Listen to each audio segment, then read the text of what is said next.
ఇంకా ఉండే సేవ ఉంది, ఒక నిమిషం మరండి లలిత గారు.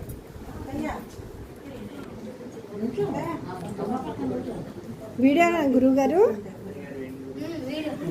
వీడియో ఆన్ చేశారండి మీరు? ఆన్ చేశారు. ఒక నిమిషం అది అమ్మవారికి డెవలప్ చేద్దాం అనుకున్నామమ్మా. ముఖం చాలా బాగుంది, మళ్ళీ అది కదిలిస్తే ఆ సౌందర్యం పోతుందని ఆపేసింది. ఈరోజు మన శివాలయ నిర్మాణానికి పూర్వ విజయవాడ వాస్తవ్యులు, ఇప్పుడు గుంటూరు నివాసులు అయినటువంటి ఇప్పటపు పవన్ కుమార్ గారు,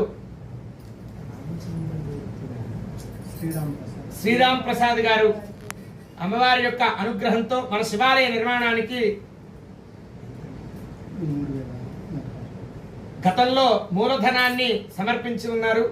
ఇప్పుడు కూడా అమ్మవారికి విశేషంగా నిర్మాణానికి డొనేషన్ ని అందించడం చాలా ఆనందదాయకం. అభీష్ట సిద్ధిరస్తు, ఇష్ట సంకల్ప సిద్ధిరస్తు, మనోభీష్టతః సిద్ధిరస్తు.